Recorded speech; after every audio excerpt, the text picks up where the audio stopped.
손흥민이 건강한 모습으로 돌아온 것을 확인할 수 있었습니다. 토트넘의 프리시즌 세 번째 경기가 싱가포르에서 열렸는데 상대는 싱가포르 리그에서 상위권을 유지하고 있는 라이언시티라는 팀입니다. 토트넘이 갑자기 싱가포르 프로팀과 붙는다니 많이 놀랐죠? 이유는 AS 로마도 아시아 투어를 하려는 계획에 토트넘과 붙기로 예정되어 있었는데 차질이 생기면서 취소가 되었고 땜빵으로 라이언시티와 붙게 된 것입니다. 이 경기 자체가 뭐 의미가 있을까요? 네, 있습니다. 첫 번째는 이 프리시즌 경기는 선수들에게 쇼케이스 같은 겁니다. 타이밍 절묘하게 새로운 감독이 오면서 선수들을 파악해야 하기 때문에 입지가 불안한 선수들이 토트넘을 떠나고 싶지 않다면 혹은 좋은 곳을 떠나기 위해서라도 경기에서 열심히 뛰면서 본인의 실력을 보여줘야만 합니다. 선수 개인의 폼을 올리기 위해서라도 그렇죠. 두 번째는 엔지 감독이 토트넘의 새로운 전술을 구사하면서 같은 선수들을 데리고 정반대되는 전술이 과연 통해질 수 있을까를 확인하는 경기였습니다. 이미 1차전에서 2대3 패배를 당했음에도 점유율 압도에 30개가 넘는 슈팅을 하면서 오히려 기대감을 불러일으켰는데 이번 라이언시티와의 경기에서는 파괴력까지 더해지면서 더욱 흥미롭게 해줬습니다. 이미 손흥민이 출전할 거란 건 예고되어 있었죠. 취소되었던 레스터시티와의 경기에서 선발 명단에 올랐었고 아직 한 경기도 뛰지 않았기 때문에 이번 세 번째는 당연히 출전을 확신했습니다. 엔지 감독은 경기 라인업을 발표하면서 비카리오 골키퍼, 포로, 로메로, 벤데이비스, 우도지, 비수마, 메디슨, 사르, 클루셉스키, 케인, 손흥민이 선발 출전하게 되었습니다. 메인 포스터에도 손흥민이었습니다. 싱가포르 리그 자체의 데이터를 모르다 보니 파악이 불가긴 한데 경기장이 5만석 규모인 돔구장으로 2014년에 지어진 세계 최대 돔구장이라고 합니다. 그런데 이 좋은 경기장에서 빈좌석이 매우 많았습니다. 조금 김이 세죠. 그런데 다른 건 몰라도 확실히 손흥민이 볼을 잡을 때 관중들의 반응이 전혀 달랐고 그만큼 아시아에서 최고 축구 스타인 것을 느낄 수 있었습니다. 이 경기는 무조건 손흥민의 득점을 볼 수 있을 줄 알았습니다. 레벨 차이도 많이 나고 공격 축구에 손흥민이 공격수라면 골이 나와야죠. 그런데 우선 실점을 토트넘이 먼저 해버리면서 꼬였습니다. 그냥 역습 한 방에 실점을 했고 토트넘은 득점을 못하고 있는 상황이었습니다. 그럼 실망스러운 경기였냐? 그게 좀 애매합니다. 개인적으로 실망보다는 기대감이 훨씬 높았습니다. 토트넘은 전반 3분 만에 손흥민과 메디슨의 호흡으로 연계 플레이가 제대로 이루어지면서 케인의 위협적인 슈팅까지 나왔습니다. 그때만큼은 와 끝났다, 몇 골 나올까만 기대하고 있었는데 젠장 득점이 없고 슛만 난사되고 있었습니다. 라이언시티는 이미 처음부터 한국이 동남아 팀 상대할 때와 비슷하게 라인을 일제히 내리면서 템백을 구사하고 있었습니다. 그래서 상대팀 윙어가 손흥민을 마크하고 있었죠.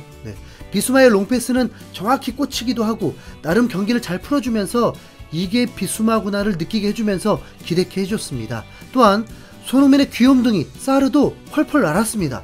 메데스는 전반에만 홀로 6개 슈팅을 날리면서 골 욕심이 확실히 많구나라는 걸 느껴서 밉상일 수 있는데 솔직히 정말 잘 데려왔다는 생각밖에 들지 않았습니다. 손흥민과의 호흡도 굉장히 좋았고 손흥민은 진짜 윙어의 정석이 되어 있었습니다. 엔지 감독의 전술은 토트넘이 이제 좀 축구하는 것 같았습니다. 문제는 골이 없으면서 다시 말하면 결정력이 부족하면서 애를 태웠습니다. 토트넘 현지 팬은 이 경기는 맨시티가 토트넘 홈에서 경기하는 것과 매우 흡사해라면서 맨시티의 공격 축구가 통하지 않고 토트넘에게 패배했던 것과 비교를 했습니다. 빅클럽도 슈팅 난사하면서도 겨우 한 골 넣기도 하고 뭐 그럴 때 있습니다. 때로는 4개 슈팅에 3골 넣기도 하고 그건 스포츠 안에서 일어나는 운의 부분을 어느 정도 인정해줘야 합니다. 그런데 유독 이 경기에서 두 선수는 현지 팬들에게도 비난의 대상이 되기도 했습니다. 먼저 케인인데 케인은 경기에 대한 의욕이 없어 보였습니다. 사실 케인은 쇼케이스 아니거든요. 너무 예민한 문제라서 선수들과도 눈치만 보고 있을 상황입니다. 케인이 토트넘을 떠나고 싶어 한다는 것은 이미 다 알고 있고 토트넘 회장과 뮌헨 회장이 곧 결판을 낼 거란 소식에 영국 매체 미러는 뮌헨이 케인 영입을 위해서 1억 파운드를 제시할 것이라고 전했고 스카이 스포츠에서도 뮌헨이 케인 영입에 자신감이 있다고 전했습니다. 거기다 하필 같은 날 뮌헨과 맨시티의 리벤지 매치가 있었는데 맨시티가 컨디션이나 일정상 더 유리한 건 맞지만 어쨌든 뮌헨은 또 패배를 하면서 자존심을 구겼습니다. 1대2로 패배했는데 점유율도 완전 밀렸고 제대로 된 스트라이커가 없으니까 확실히 아쉽게 느껴지죠. 케인이 필요하다는 걸 더 절실히 느낀 경기였습니다. 이런 분위기에서 케인이 정말 열심히 경기했을까요? 볼이 오기를 기다리기만 할 뿐이고 집중력도 부족한 모습이 많이 보였습니다. 이런 분위기 하나만으로도 동료들도 경기에 집중하기 매우 힘들죠. 송케 듀오의 합작골이 나올 기회도 있었는데 이번엔 통하지도 못했습니다. 현지 팬들은 이를 이해해주는 분위기였습니다. 그러니까 당연히 팀이 하나가 안 되죠. 본인이 득점에 대한 욕심을 내거나 이기고자 하는 투지도 느껴지지 않았습니다. 그냥 척만 하는 듯한. 그리고 또 한 명은 오른쪽 윙어 클루세프스키입니다. 클루세프스키는 지난 시즌과 전혀 달라진 게 없이 볼을 소유하면서 흐름을 끊고 뻔한 패턴으로 읽히면서 공격에 도움을 주지 못했고 무리한 슈팅을 남발하면서 눈살을 찌푸리게 했습니다. 가까스로 전반 종료 직전에 페널티킥 하나 얻으면서 동점으로 마무리를 했습니다. 손흥민은 몸놀림도 매우 가볍고 우도지 메디슨과 첫 호흡치고는 매우 좋았습니다. 옵사이드라서 매우 아쉬웠지만 프리킥 상황에서 케인이 순간 판단으로 침투하는 손흥민에게 패스를 해주면서 보기 드문 손흥민 헤딩골도 보게 되었습니다. 굉장히 신선했습니다. 그리고 왼쪽에서 손흥민을 2명이 막하고 있고 팀 득점이 나지 않다 보니 나중에는 오른쪽으로 이동해 있었고 기가 막힌 왼발 중거리 슛으로 골문을 위협하면서 손흥민다운 모습을 보여주었습니다. 후반전이 조금 불안했습니다. 그 불안은 B팀이 나오면서 패배하면 어쩌나를 걱정한 게 아니라 전반 A팀 토트넘보다 B팀이 훨씬 잘하면 어쩌나 걱정이 되었습니다. 우선 확실히 B팀에는 올 시즌의 토트넘과 함께할지 말지가 미정인 선수들이 많습니다. 그런데 경기를 보면 엔즈 감독의 전술이 굉장히 마음에 드는지 선수들이 의욕이 넘칠 뿐만 아니라 합이 잘 맞습니다. 히샬리송은 후반전에만 옵사 포함 무려 5골을 넣으면서 헤드트릭을 작성하며 대활약을 예고했습니다.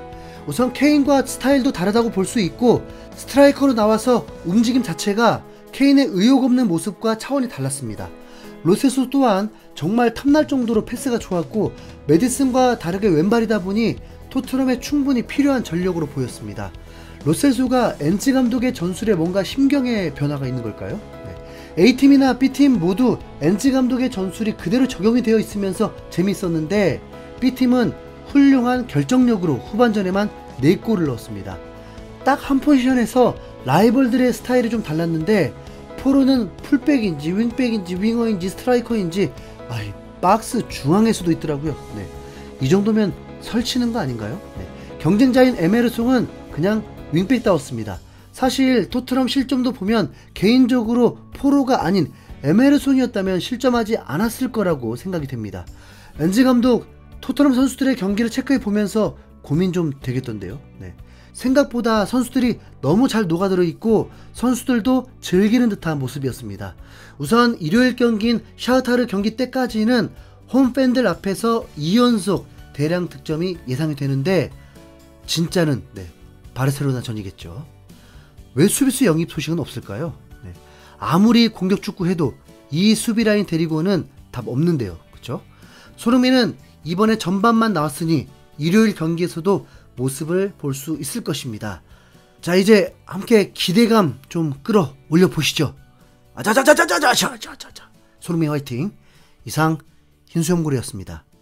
감사합니다.